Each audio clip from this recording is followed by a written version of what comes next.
All right, everybody. Welcome back to the How to Hunt Turkey podcast. My name is Dan Johnson, and today's guest is Mason Valenstein.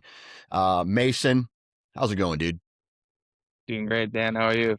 Doing good, doing good. All right, we're going to start this podcast off by me just asking you, where do you live and what do you do for a living?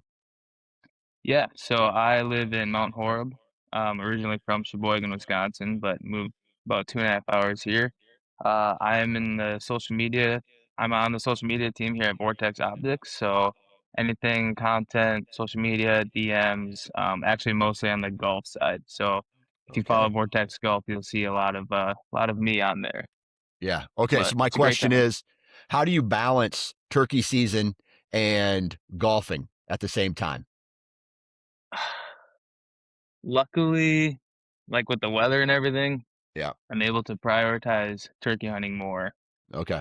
So like early May through begin or early April through beginning of May, I prioritize turkey hunting, and Hmm. then I'll prioritize turkey hunting and golf on the content side for Vortex. But my personal golf game doesn't really get going until like mid to late May. Okay. All right. So Imagine I just for some reason had this like this vision pop in my head of applying for Vortex as an outdoorsman and being like, dude, I just got a job. Then you show up day one and they're like, you're on the golf side of things. And I would be like, what? Dude, I don't want to golf. I want to go hunt. so it's crazy. I originally applied for like a customer care team Yep. position, and that's where I started for the first. I think I was there for 8 or 9 months, something like that. Hmm. And during my interview, Vortex golf wasn't a thing yet. Yeah. And like my two big things are hunting and golf. Like I played golf in college, so like golf was one of my top things. But I had no idea Vortex golf was going to be a thing. Yeah. And then I was here for a few weeks. It launched. And then, like I said, I was on customer care for a while, and then they started asking me to be in some Vortex Golf content, and then I kept being in more and more content, and then next thing you know, I'm working at the social media team up here. So it actually, like, it worked out perfect. My two favorite things, hunting and golf, and I'm here and I get to do both every day. Dude, that's badass.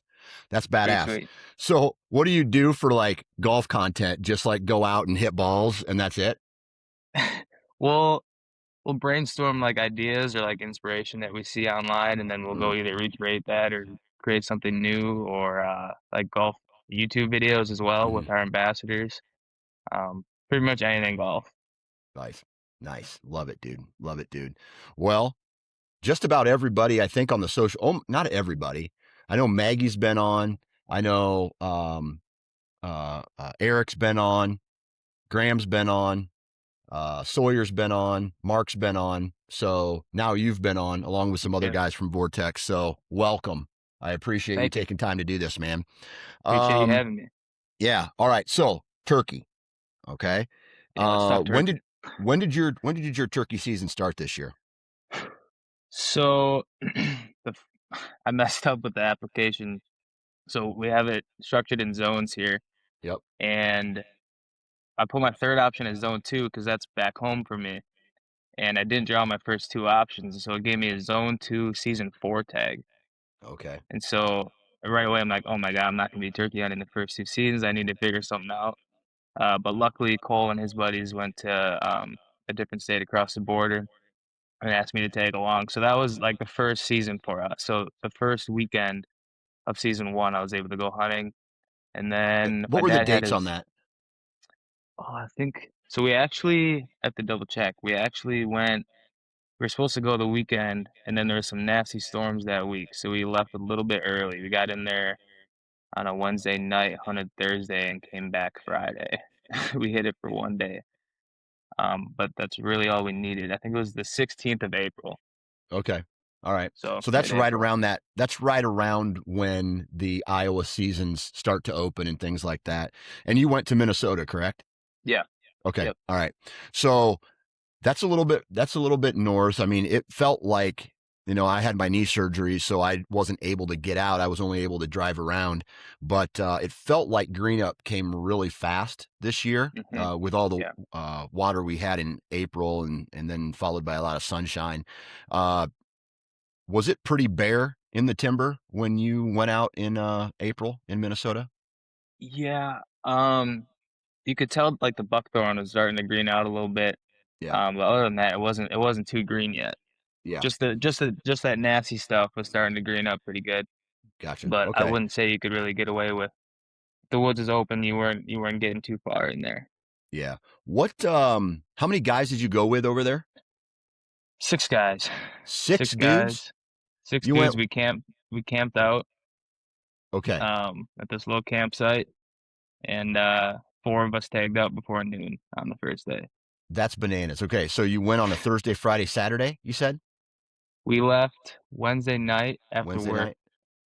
and then we hunted Thursday, and Thursday was a beautiful day. It was 70 Good. and sunny. Couldn't ask for a better day. Four of us tagged out, and then the fifth guy tagged out that Friday morning, Mm-hmm. and then our sixth guy, who was actually running camera most of the time, so wasn't actually hunting anyways. I Yeah. think he tagged out that weekend. He went back. Okay. So, like, from a logistics standpoint, it's like, dude, a big camp sounds like a ton of fun, right? It was a But, blast. obviously. But then you start thinking about, like, are we really going to be able to pull 5 turkeys off of this? I'm guessing it was public Yeah. when you were Yep. hunting. Okay. So you're trying to go pull 5 turkeys off of public somewhere, in some way, hmm shape, or form. Did you have knowledge of this property from previous years, or did you just show up, run and gun?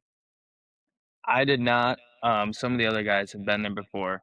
Um, so they knew the area. They kind of knew the spots. Yeah. So they kind of had a lay of the land, and I was just kind of tagging along. Gotcha. Okay. All right. So, you show up. Were you there in time to roost birds the night before? Some of the other guys were there early enough to roost Yep. birds. Went down with Cole after work here, Yeah. and we got in like around 8. So we were able to hit, I think, 2 spots. The first spot we stopped at, we struck a bird right off the road, Yeah. and then we went to another spot that was really good to him the year prior, and we didn't hear a single bird. Gotcha. Um, but those other guys kind of did some work for us and roosted some birds at a few different pieces. So we were able to split up in the morning. Gotcha. So 4 birds killed that first morning, then, right? Yeah. Yeah, or Yep. 4 guys killed. So when you walked into the timber that first morning, you already mentioned that the weather was really good. Did that hmm result then in the birds being responsive? Oh, yeah, I mean, I've never heard it that many gobbles in my life in the morning. It was Oh, so it was unbelievable. good. It was Oh, it good. was yeah, we actually went in there, one of the guys said he heard 1 bird in there when he was roosting. Mhm. And so, um, we decided we'll just go in there after that 1 bird. We Mhm. kinda know where he's at, he kinda put a pin on him for us, and we got set up within, I think, 80 yards of him probably, 80 to 100 yards. And well, before that, as we're walking in, it was a pretty calm morning, and all of a sudden, all these coyotes started howling down in this bottom. And as soon as they did that, I mean, it was pow, pow, pow, Oh, pow. I wow. mean, there was probably 8 birds in there. Just we were just surrounded, just covered in birds. And so we That's got up. that's when you, like, look at your buddy and you just give the high five and like, and nothing's even happened yet, and you're already envisioning walking back to the truck with a bird over your shoulder. Dude, I mean, even if you don't, like, it's Yeah. just so awesome sitting in the woods like that in the morning when you got Oh, that yeah. many birds hammering all around you. Oh, Like, dude, yeah. Yeah, it's so that's awesome. great. So that's kind of good to hear. Last week I had a conversation with a biologist from the National uh, Wild Turkey Federation, and he was talking about the reduction of the turkey population throughout you know the South, some of the Midwest, and things like that. But it sounds like you guys were able to find a pocket of really good numbers. Yeah, and that's kinda what I'd say it was. It's just we found a good pocket, Yeah, in the area, because besides that, I mean, this year's been I don't wanna say it's been, like, super tough, but it's definitely been different than even last year. yeah, And, like, for example, like, where I grew up in Sheboygan, growing up, there was birds everywhere. You could drive around and see birds everywhere on the fields. yeah. We'd go hunting, there'd be multiple birds on each property. And now, like, the last couple years, when I drive home, I'm looking around, I'm barely seeing birds. this property that's always been good to us. I went in there this weekend, didn't hear a single gobble, didn't see a single bird on the property. Um, it's just been a little bit different over there, and Mhm. it's kinda concerning, to Yeah, say the man. least. Yeah. Unfortunately, I haven't been out to observe or make a judgment call based off of what I have or have not heard, out in the woods, but this year. But I all I know is that last year when I went, I got a little spark of hope that the population was going up a little bit, just from the number of toms that I heard gobbling. Mhm, Before last year, though, I was really concerned because I would only hear maybe one, maybe two gobbles on 480 acres ish of private. mhm. That is just like, dude, what's going on here? Right. Right. So it's cool that you guys were able to find a pocket of good numbers. Now, when when you hear those coyotes pop off, the turkeys start talking through the shot gobble. Um, did that give you too many options, or were you guys right? Like, what was the strategy when you started hearing all those gobbles take off? So, the nice thing was we could kinda pinpoint where they all were Hmm. without, busting any birds. And we heard the one that we knew that we had a pin on gobble, Hmm. and he was on a point, and so we were able to get on to the next point at least. And we kinda had an idea that he was gonna head out to the field, and that we were kinda in a position to cut him off. Yeah. So we still stuck with that one bird, but had in mind that, hey, like, these other birds might come up over the hill to our right, and we gotta make sure that, we're not gonna get busted by them.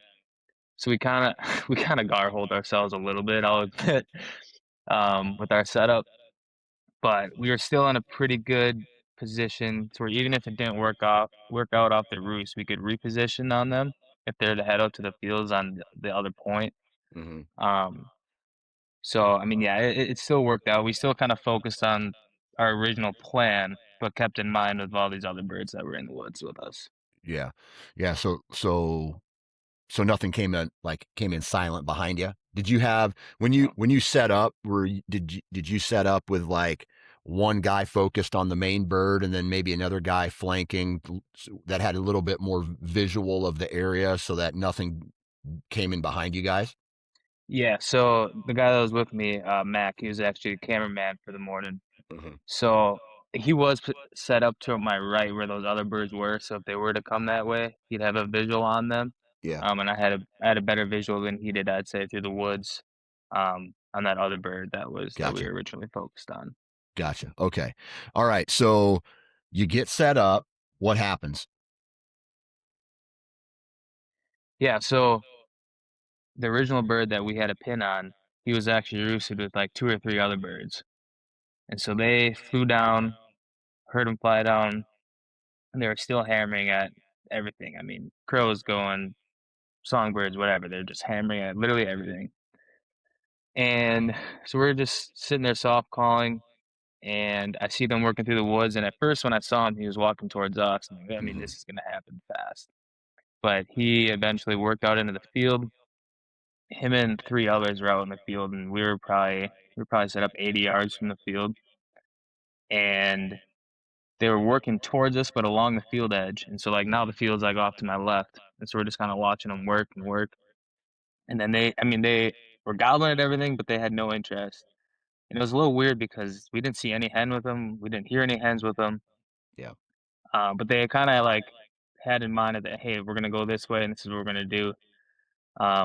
So we kind of like took account for that, and kind of just let them work off. And then we were able to, because they did that, we were able to kind of like swoop around the point and kind of cut them off in front of them. Hmm.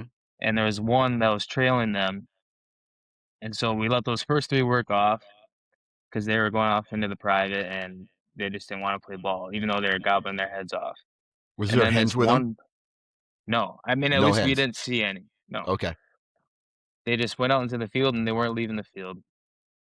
And that's honestly been the story of the entire year, is that there's Yeah. been birds out in the field, mostly with hens, and they're just not leaving the fields. It's been a little, Yeah. it's been a little frustrating. Yeah. Um, but there was one bird out in the field just strutting and gobbling. It was kind of like his spot. Like Right. obviously has been there before. He's able to gobble from there, and hens will meet him in that field. Um, So we kind of repositioned and got closer to the field edge, and we were just kind of standing there watching him, soft calling at him. And I mean, he didn't move an inch for like a half hour, just stood there gobbling. And so then my buddy Mac, he drops off into the woods, probably 80 yards, and starts calling, and he still wouldn't move. So then we just went silent on him. Yeah. We're like, we're gonna make him come look for us. And I mean, that's exactly what he did. We went Yeah. silent, and it took probably 5, 10 minutes before he started to work our way. Um, but he just started working our way, strutting, gobbling the whole time. And we didn't say Pete until he finally got in range, and then we shot him. All right. So that's a great point. That's something that personally I'm not good at is shutting up. I just feel Me like, neither. dude, I overcall all the time in Yeah. the turkey woods. So what kind of indicator was that Tom giving you where you were just like, dude, we need to shut up? I mean, he just wasn't moving. It seemed like he knew where we were, and so he didn't need to do anything Hmm. else. So Yeah. once Matt kind of dropped off in the woods and called a few times further away from him, and then went silent after that, it kind of painted a picture that we had moved on. And so if he wanted to stick with us, he'd have to come find us. Okay. I like that. So you stayed in position. He dropped back. He Yeah, I'm called. I'm sta I'm standing up in the woods watching this bird the whole time, watching his demeanor as he's dropping back and calling. Okay. So that worked out real well. And then once I saw that the bird still wasn't doing anything, I just like kind of waved him up and said, like, get the camera up here. We're just gonna go silent and watch him. Okay. And I mean, yeah, it didn't take long before he started to commit. So then, so he dropped back. He called. He didn't. The bird didn't budge. You brought him back in. Sat. Then you guys watched him. You went silent and Hmm. watched him, and then you sat down. Like there was a point there where he started coming in. Like he kind of turned. Did he go out of strut and start making his way towards you guys? Then. He went out of strut, but he'd go back in strut. So like Oh, okay. he was still gobbling at any noise that he heard going Yeah. in and out of strut. So I mean, he was still doing the thing. Yeah. And then Mac is actually like standing up against a tree watching him, and I have this big brush pile in front of me, and I'm sitting down. So then I kind of lose eyes on him, and I'm just Hmm. kind of talking to Mac like, "Where is he? Is he moving left? Is he coming at us?" And he's kind of like relaying what's happening. And then right when he started to seem like not as interested anymore, like you could tell he kind of started to lose interest, and he started Hmm. feeding on the field and wasn't strutting anymore. And he took like one step like away from us, and in order for me to shoot, I had to stand up next to Mac and on the tree, and I shot him there. I think it was at like 45 yards. Because I Okay. mean, he took one step away, and it was probably like 8 o'clock at this time already. Yeah. So I mean, we were on this bird for a long time, and as soon as he took that step away from us, like as if he was gonna go where those other birds were, I wasn't gonna let that happen. Okay. So you went silent. He came in, Hmm. but he didn't come like all the way in. It was almost like he crept in to kind of Yeah, see what was going on, didn't see anything, then he started to fade away again. yeah. It's kind of like he got to a point where he could see where we had called from, but didn't see Yeah. anything. Yeah. Man, it is unbelievable. That I will say this. Everybody makes fun of turkeys and how stupid they are sometimes, but Hmm. almost like whitetails, just being able to locate where other turkeys are, they're so good at locating where noise is Oh, coming for from, sure. and so when you have that, when you've been calling in the same location for however long, and then they come in and you go silent, they come in, they go, well, I don't see anything where this noise were coming from. They must have moved off, and then they change their demeanor and head a different direction. Hmm. So it's Hmm. crazy how good they are at that. Oh Um, yeah. so you popped one, and Hmm. you popped him, and he did the flop, huh? Oh yeah. Yep. That was pretty much it right there. So vibes were pretty high early in camp. Yeah. Um, yeah, I'll and tell you, I'll then it tell you was just this. mayhem from there. It's crazy about like turkey hunting.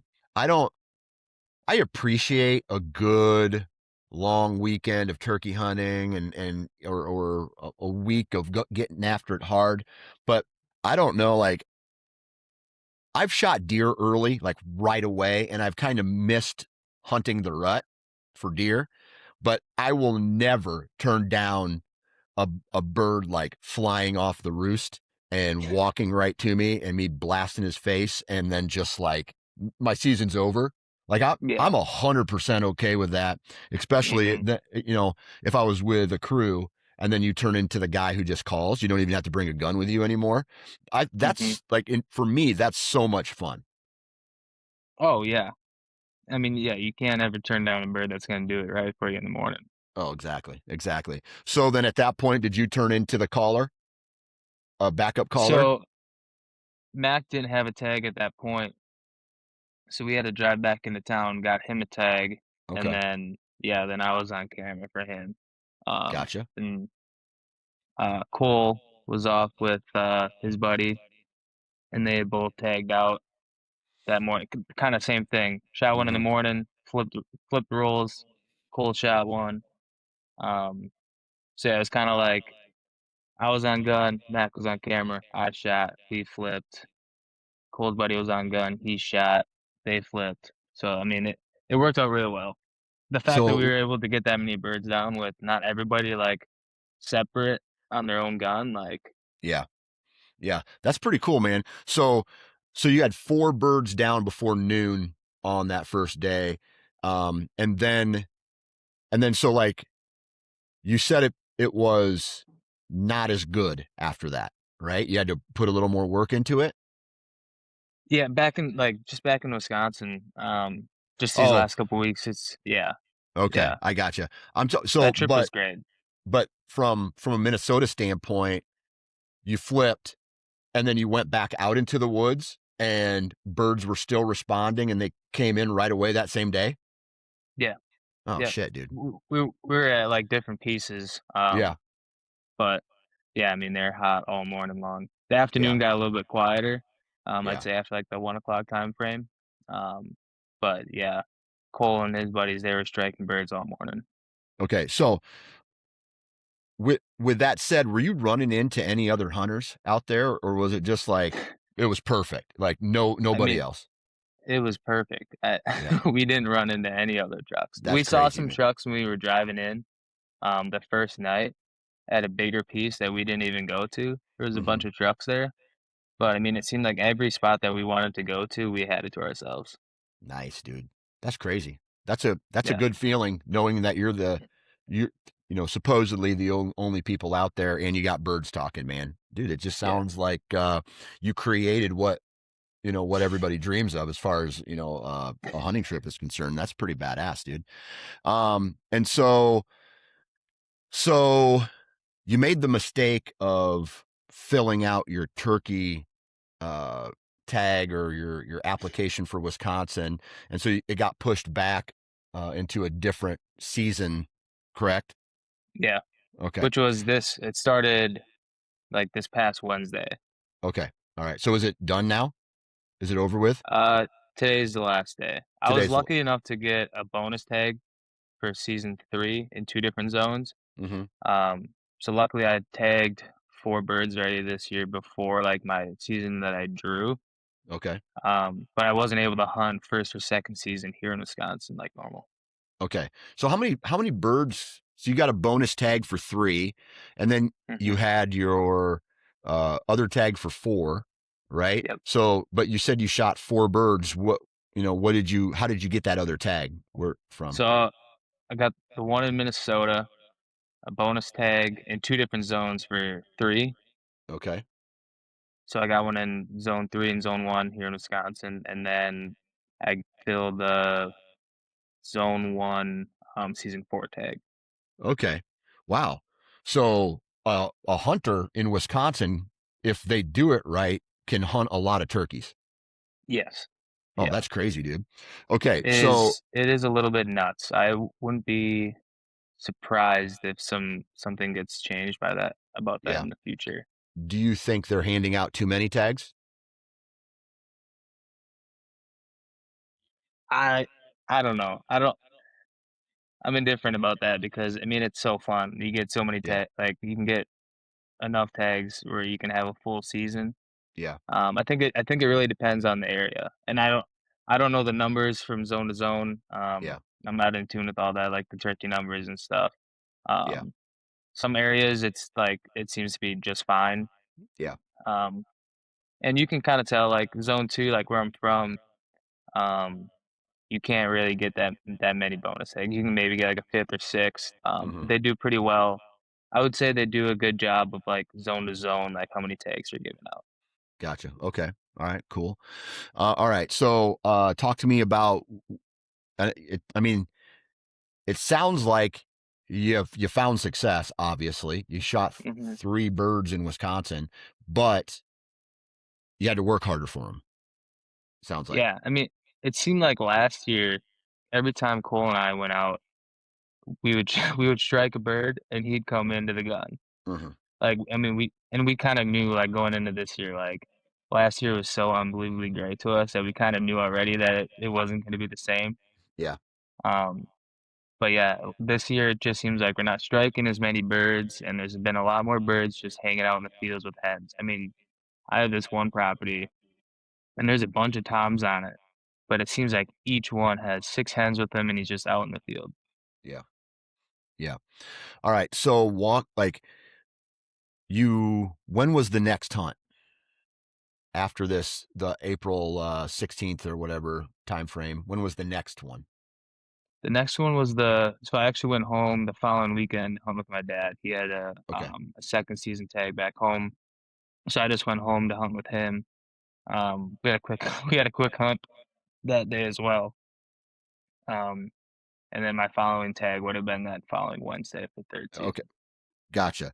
Okay. So, were things greening up pretty fast at that point? You know, I thought because of the weather that we had this spring, I thought that it was gonna green up a lot faster this year. Yeah. But it hasn't really been until like this past week that it's really started to green up. Yeah. So at that point in season two, it wasn't super green yet. Even Yeah. like even into season three, like the foliage is starting to green out pretty good. We can get through the woods pretty easily. Um, but I wouldn't say it's been like super super thick in the woods until like this week. Yeah. Okay. Yeah, that's fair. Um, so did your strategy change at all for the next handful of hunts? This past week's been a little bit different. I've been able to get in the woods, I would say, like, a lot more, like, comfortable Yeah. getting into the woods without them seeing. And here there's just so much terrain where you can use that to your advantage as well. So that Yeah. helps regardless of the foliage. Yeah. Um, but yeah, I'd say it's definitely been easier to get into the woods, a lot more comfortable and get set up. Gotcha. All right. And so, were the birds as responsive in Wisconsin versus Minnesota, given the couple week spread there of of more time? Yes and no. They're a lot more responsive on the limb, I'd say. You Okay. know, in the morning you go out and you can hear 'em on the limb. We just haven't had the greatest luck once they fly down, getting them going. Yeah. So it's almost like they're instantly henned up when they're out off the roost. That's what it seemed like, and I Yeah. mean, I've had a few. I'd say that Minnesota hunt was the only bird that I killed off the roost this year. My Okay. other birds that I've killed have been either mid to late morning or in the afternoon, where you find Gotcha. that gobbler kind of splitting off from his hens. Gotcha. Um, and that's kind of like I like hunting that way anyways, like the typical run and gun style. Yeah. Finding a time and getting on 'em. But yeah, not a whole lot of morning success, I'd say, this year. Okay. So then how do you like when birds are henned up, walk us through, you go out there, you call, they're responsive on the roost, they fly down, they're henned up. What becomes your strategy at that point? Honestly, if they're flying out into the field with a bunch of hens and they're not coming in, and I'm in a spot where I can get out of there and find the next bird, I'll do it. Okay. I'm not, you know, people call it like deer hunting turkeys. Hmm. I'm straight like run and gun. Like I don't like sitting there for hours waiting for a bird to split off from his hens. If he's not Yeah. gonna do the thing and he's off with his hens, I'll go to a different spot and try to replicate what I was trying to do. Yeah. That's hard, man, especially when you know where they're at, and you're the likelihood. And I think that's where certain turkey hunters, like for example me, I was taught by my uncle, even if he's gobbling, you got to know when to walk away from him, if he's especially if Hmm. he's henned up. And so for me, it's always been hard to be patient turkey hunting, knowing that there's another bird somewhere out there that I can strike up, or that might come in silent, or I hear one gobble a mile away. I'd rather go chase him than sit on a field edge and watch some tom strut around 3 or 4 hens. You know what I Yeah, mean? And so yeah, no matter what kind of calling you're doing, he's not coming in. yeah. And like, I mean, we'll try them for a little while, like Yeah. see if we can pull the hens in and have them come in with her. But like, most of our hunts are like before work or after work. Yeah. So like, you don't want to waste 2 hours on a bird, like one bird, and then be done. You got to go to work. Like, Yeah. we want to find something to, we want to find a bird that can actually play ball, get it done, and then go to work. Absolutely. I like So that. we're always working with a few hours, whether it's in the morning or the afternoon. That's interesting. Do you use decoys at all? Are you trying to pull turkeys in with decoys? When I was growing up, I used to use Yeah. decoys more. I would say I didn't really get super into turkey hunting until I moved out here, really. Yeah. Back home, I'd always have one, maybe two tags. Only had two properties really that I'd go to. Um, I played sports in college, so I was pretty busy all the time. Hmm. So I'd really just go to those two properties, and it was a lot of field hunting Yeah. on those properties, so the decoys worked out pretty well.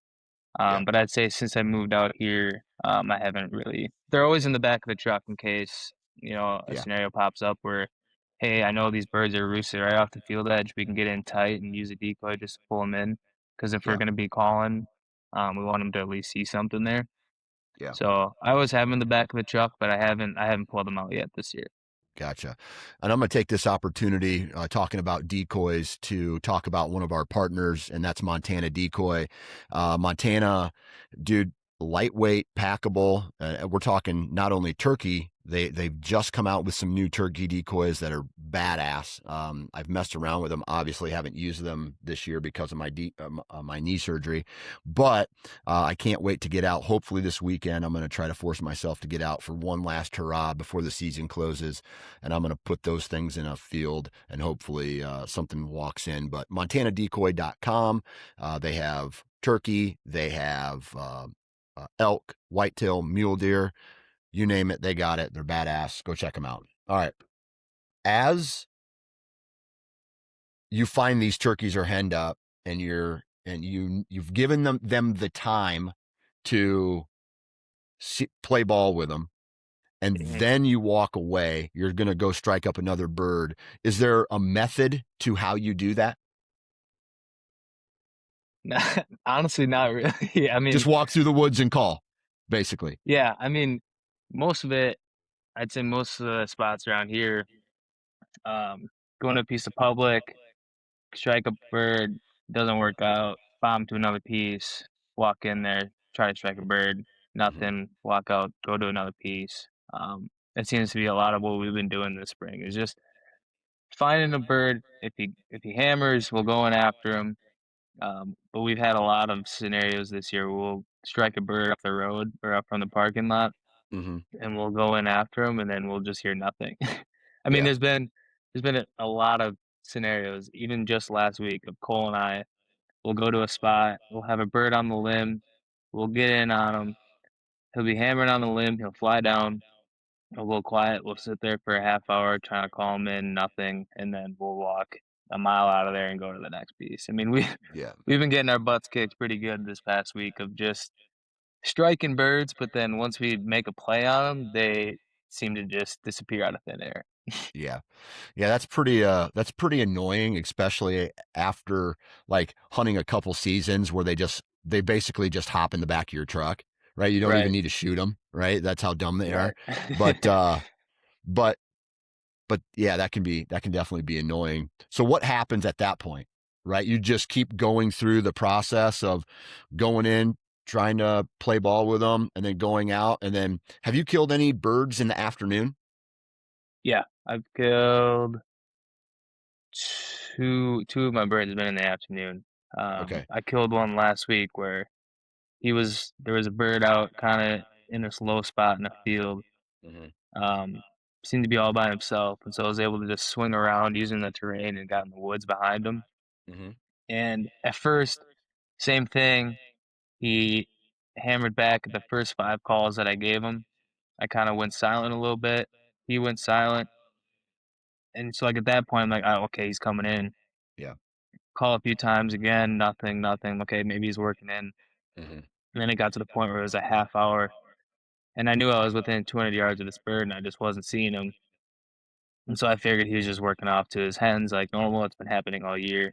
Yeah. And then I heard a bird in the woods behind me gobble, and so I was able to turn around and kind of set up on him.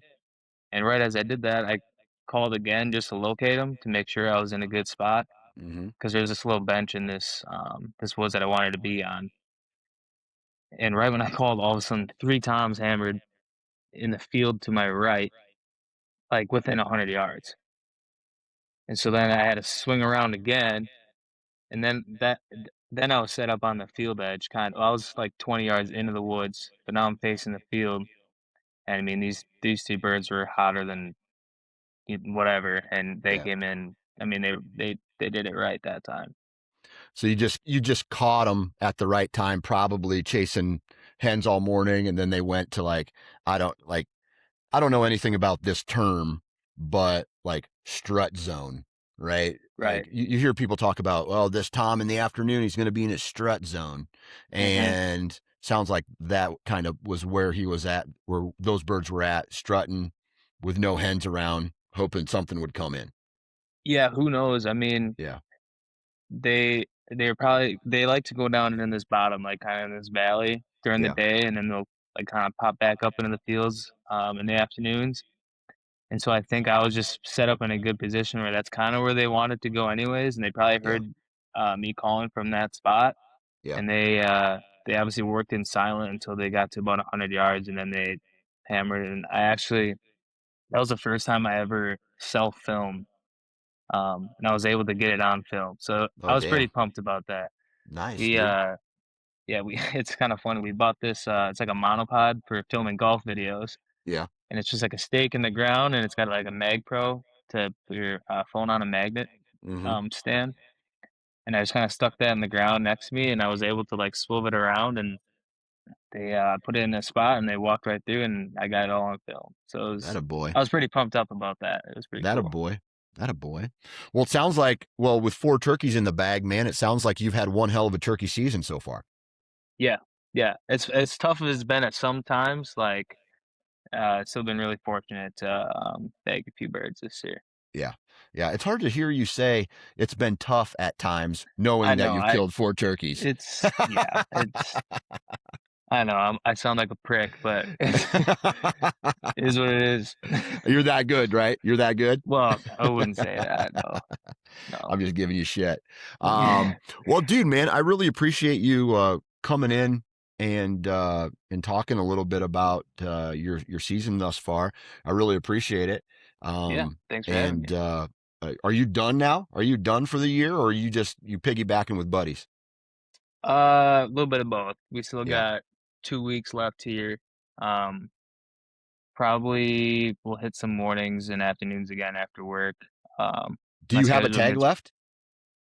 yes. So I still have one tag for today's the last day actually. And then I'll have one more for the next 2 seasons. So So, who's your boss at Vortex? Eric Eric. Okay. Barber. So, are you going to try to sneak out? You're going to try to tell Eric, dude, like, hey, man, I'm trying to fill this tag. Well, I feel luckily like this of time all the bosses, Eric Barber is the guy who lets you go turkey he hunting. understands. Okay, He yeah, definitely he understands. gets it.